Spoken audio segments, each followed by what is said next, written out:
బట్టతలతో వరి అవుతున్నారా? Don't worry. Keha skin and hair clinic లో మోస్ట్ అడ్వాన్స్డ్ FUE టెక్నాలజీతో మీ బట్టతలకి శాశ్వత పరిష్కారం. మోకాళ్ళ నొప్పులు ఏజ్‌తో సంబంధం లేకుండా ఈ మధ్య అందరికీ తొందరగా ఎర్లీ 30స్‌లో 25 కూడా నీ పెయిన్స్ అంటున్నారు. నీ పెయిన్స్ ఎందుకొస్తాయి అసలు? అవన్నీ తెలుసుకోవాలి. 2 అది ముదిరిపోయేదాకా వెయిట్ చేస్తున్నాం. అంటే ఒక స్టేజ్ మన వల్ల కావట్లేదు, భరించలేనప్పుడు మాత్రమే డాక్టర్ దగ్గరికెళ్తున్నాం. అలా కాకుండా మీరు నడిచేటప్పుడు ఆర్ మెట్లెక్కేటప్పుడు, కింద కూర్చునేటప్పుడు కొంచెం ఇబ్బందిగా ఉన్నా ఇమ్మీడియేట్‌గా డాక్టర్‌ని సంప్రదించి అది నీ పెయిన్ ఏ స్టేజ్‌లో ఉందో తెలుసుకొని సప్లిమెంటేషన్‌తోనే సగం తగ్గిపోయే ఛాన్సెస్ కూడా ఎక్కువుంటాయి. రెగ్యులర్ ఎక్సర్సైజ్ చేసుకుంటే అసలు నీ పెయిన్స్ రాకుండా కూడా ఉంటుంది. సో, ఈరోజు మనం ఈ ఎపిసోడ్‌లో మోకాళ్ళ నొప్పుల కోసం మంచి ఆసనాలు, అంటే ఆసనాలు కూడా అవసరం లేదు, స్ట్రెచెస్ అనొచ్చు. సో, స్ట్రెంథెనింగ్ ఎక్సర్సైజ్ చేసుకుంటూ ఎలాగ మోకాళ్ళ నొప్పులు తగ్గించుకోవాలో చూద్దాం. నమస్తే, నేను మీ Hima, advance yoga trainer and nutritionist. Welcome to Suman TV. So, ఈరోజు మనం మోకాళ్ళ నొప్పుల కోసం చిన్నపాటి స్ట్రెచెస్ చేసుకుని ఇంట్లో ఎలా తగ్గించుకోవాలో చూద్దాం. ఫస్ట్, వెరీ ఇంపార్టెంట్లీ, మోకాళ్ళ నొప్పులు వస్తే, మోకాళ్ళ నొప్పులు లైట్గా స్టార్ట్ అవుతున్నప్పుడే దయచేసి మీ డాక్టర్ని సంప్రదించండి. ఏదో ఒక ఆర్థో కానీ మీ ఫ్యామిలీ డాక్టర్ దగ్గరికన్నా వెళ్ళి ఫస్ట్ చూపించుకోండి. నేను చెప్పిన 3 మీరు నడిచేటప్పుడు, కింద కూర్చునేటప్పుడు, మెట్లెక్కేటప్పుడు మీ మోకాళ్ళ దగ్గర కొంచెం స్ట్రెయిన్ అవుతుంది, నొప్పి వస్తుంది అనగానే ఇమీడియట్గా కన్సల్ట్ చేయండి.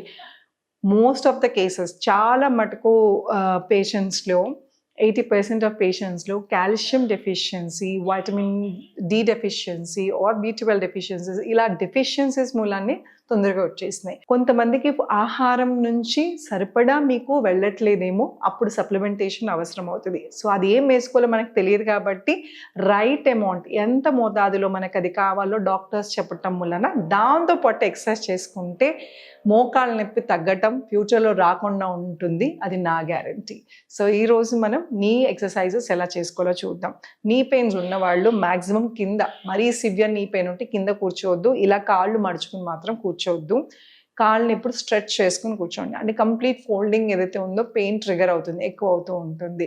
సో, నీ ఎక్సర్సైజెస్ కోసం ఇప్పుడు మనం కిందే కూర్చోవాల్సిన అవసరం లేదు, బెడ్ మీద కూర్చుని కానీ చేసుకోవచ్చు. లేదంటే మీరు ఫ్లాట్గా ఏదైనా సర్ఫేస్ ఉంది కింద కాకుండా దివాన్ మీద, అలా కూడా చేసుకోవచ్చు.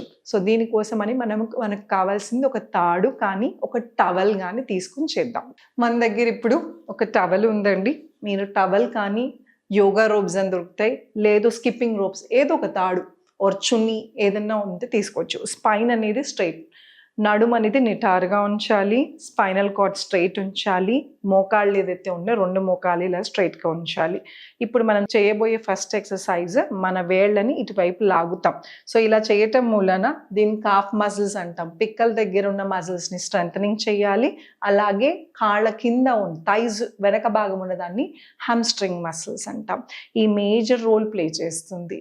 మనం పూర్వకాలంలో బట్టలు ఉతికేటప్పుడు ఈ మసిల్స్ ఎక్కువ, అంటే బట్టలు జాడిస్తాక వంగినప్పుడు, ముందుకు వంగినప్పుడు ఈ హ్యామ్స్ట్రింగ్ మసిల్స్ టోన్ అయ్యేవి. ఇప్పుడు అంత ఎక్సర్సైజెస్ ఉండట్లేదు కాబట్టి మనం ఈ స్ట్రెంథనింగ్ ఎక్సర్సైజ్ చాలా ఇంపార్టెంట్. సో, ఈ టవల్ కానీ చున్నీ కానీ తీసుకుని ఇలా పాదానికి వేసుకుని స్లోగా మీ వైపు లాక్కోండి. ఎంతవరకు వీలైతే అంతవరకు. నొప్పి వస్తుంది కాలు కింద, బట్ కంగారు పడాల్సిన అవసరం లేదు. అది జస్ట్ స్ట్రెచ్. అంటే ఈ పెయిన్ క్యారీ ఫార్వర్డ్ పెయిన్ కాదు, చేసిన కాసేపే వస్తుంది. ఇలాగా హోల్డ్ చేసి రిలాక్స్డ్. ఇంకొక కాలుకి వేసుకుందాం. ఇలాగా మీ వేళ్ళని ఎంతవైపు మీ వైపు లాక్కోగలితే అంతవైపు లాక్కోండి. Stretch, close your eyes, count 1 2 3 4 5 6 7 8 9 10. ఇదంతా కూడా ఇనీషియల్గానే పెయిన్ వస్తుంది. చేయగా స్లోగా స్ట్రెంథనింగ్ అవుతుంది.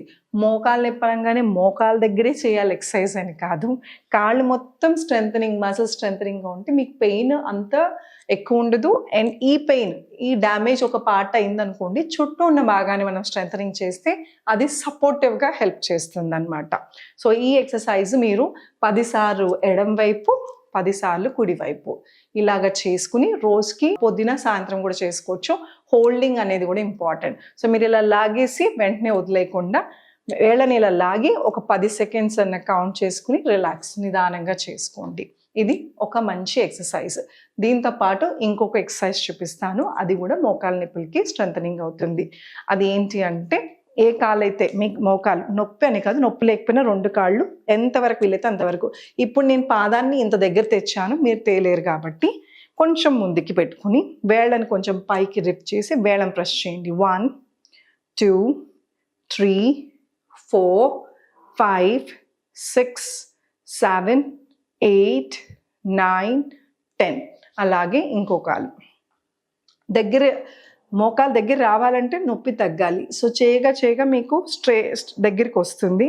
రానంతసేపు ఇక్కడ పెట్టండి. వచ్చిన వాళ్ళు దగ్గర తెచ్చుకుని 1 2 3 4 5 6 7 8 9 10. సో మీరు నొప్పి ఉన్న వాళ్ళకి ఈ ఎక్సర్సైజ్ చేసిన కొంచెం పెయిన్ వస్తుంది, బట్ చేయగా స్లోగా నొప్పి తగ్గిపోతుంది. సో ఈ మోకాళ్ళ నొప్పి స్ట్రెంథనింగ్. దీంతో పాటు ఇంకొక ఎక్సర్సైజ్ ఉందండి, ఇది కూడా చాలా మంచి ఎక్సర్సైజ్ స్ట్రెంథనింగ్, మోకాళ్ళ స్ట్రెంథనింగ్ కోసం. పిల్లో దిండు ఉంటే దిండు, లేదంటే ఇలాగే టవల్ని రోల్ చేసి మోకాలు కింద పెట్టుకోండి.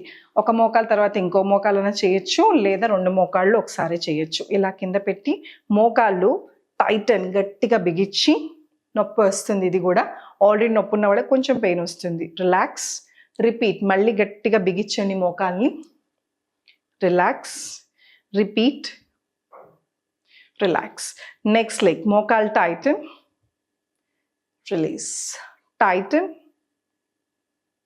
రిలీజ్. ఇలాగా 10 సార్లు హోల్డ్ చేసినప్పుడు ఇలా గట్టిగా బిగించి ఒక 10 సెకండ్స్. 1 2 3 4 5 6 రిలాక్స్. అలాగా 10 సార్లు 10 సెకండ్లు హోల్డ్ చేయండి. చాలా మందికి మోకాళ్ళ నొప్పులు ఉన్న వాళ్ళకి ఈ 2 బోన్స్ ఏదైనా జాయింట్ మధ్యలో గుజ్జు అరిగిపోయి ఈ 2 ఇలా రప్చర్ అయినప్పుడు అక్కడ స్వెల్లింగ్ ఫామ్ అవుతుంది. సో మోకాళ్ళు బాగా స్వెల్ ఉన్నప్పుడు మీరు ఎక్సర్సైజ్ చేస్తాకి కష్టంగా ఉంటుంది. అసలు మోకాళ్ళు స్వెల్లింగ్, ఎక్కడైనా స్వెల్లింగ్ ఎక్కువసేపు ఉండకూడదు. స్వెల్లింగ్ ఉన్నప్పుడు ఏం చేయాలంటే ఇట్లాగా ఐస్ ప్యాక్స్ దొరుకుతాయి బయట. సో ఇలా ఐస్ ప్యాక్ని కాసేపు పెట్టడం మూలన స్వెల్లింగ్ పోతుంది, నొప్పి చాలా మటుకు తగ్గుతుంది. సో ఇది మీరు ఎక్సర్సైజ్ చేసిన తర్వాత చేయొచ్చు, లేదా స్వెల్లింగ్ ఫస్ట్ తగ్గించుకుని ఎక్సర్సైజ్ స్టార్ట్ చేయండి. మీ సర్జరీస్కి వెళ్ళినా కూడా మీరు తర్వాత ఫాలో అప్గా కొన్ని ఎక్సర్సైజెస్ చూపిస్తారు, అప్పుడు కూడా చేయాల్సిందే. దాని బదులు మీరు సర్జరీ దాకా వెళ్ళి నీ పెయిన్స్ ఇంత తట్టుకోలేని పరిస్థితి తెచ్చుకునే బదులు మీరు 25s 30sలో మైల్డ్ నీ పెయిన్ స్టార్ట్ అయ్యేప్పుడే మీరు ముందు నుంచి ఎక్సర్సైజ్ స్టార్ట్ చేసుకోండి. అలానే సప్లిమెంటేషన్స్, అలాగే నీకి అంటే నీకు ఒక్కదాని కాదు, బోన్ స్ట్రెంథనింగ్ కోసం రాగి జావ కానీ, ఫుడ్లో డైట్లో చేంజెస్, మంచి సమతుల్య ఆహారం అన్నీ కావాలి మన బాడీకి. రైట్ అమౌంట్ ఆఫ్ ఫ్యాట్ ఉండాలి, మంచినీళ్ళు ఎక్కువ తాగండి, అలాగే సన్ రేస్కి ఎక్స్పోజ్ అవ్వండి, వైటమిన్ డి వస్తుంది. సో ఇవన్నీ తీసుకోగా ఏమన్నా డెఫిషియన్సీ ఉంటే సప్లిమెంటేషన్ మీ డాక్టర్ని అడిగి స్టార్ట్ చేయండి. సో ఐస్ ప్యాక్, ఇది హాట్ ప్యాక్. బాగా నొప్పి ఎక్సర్సైజ్ తర్వాత ఇబ్బందిగా ఉంది అంటే కనుక మజిల్ని రిలాక్స్ చేస్తాకి హాట్ ప్యాక్, స్వెల్ పోటాకి ఐస్ ప్యాక్. సో ఇవి మీరు రెగ్యులర్గా చేస్తే మ్యాక్సిమం మీ నీ పెయిన్స్ తగ్గుతాయి. సో నా దగ్గర వచ్చిన స్టూడెంట్స్ అందరికీ నేను ఒకటే చెప్తాను, ఎవరైనా సరే యోగా అనగానే పెద్ద పెద్ద ఆసనాలు చేసేయాలి, లేదా మాకు బాగా నీ పెయిన్లు ఉన్నాయి మేము యోగాకి రాలేమండి, లేదా ఏజ్ మాది చాలా పెద్దది ఇప్పుడేం చేస్తామని అనుకోవద్దు. నా దగ్గర 60 years 70 years స్టూడెంట్స్ కూడా ఆల్ ఓవర్ ఇండియా అటెండ్ అవుతూ ఉంటారు. వాళ్ళకి చక్కగా మోకాళ్ళ నొప్పులు ఎలాగ కంట్రోల్ చేసుకోవాలి, చిన్నపాటి ఎక్సర్సైజ్ ఎలా చేసుకోవాలో కూడా రెగ్యులర్గా తెలుసుకుని చేసి చాలా మటుకు పెయిన్ తగ్గించుకున్నారు. సో మీరు కూడా ఎవరికైనా ఇంట్రెస్ట్ ఉంది అంటే ఈ కింద స్క్రోల్ అవుతున్న నెంబర్కి కాల్ చేసి మీ పేరుని రిజిస్టర్ చేసుకోండి. మా టీం వాళ్ళు మీకు ఫోన్ చేసి మా డీటెయిల్స్ అన్ని మీకు అందిస్తారు. Thank you so much. Me Hima.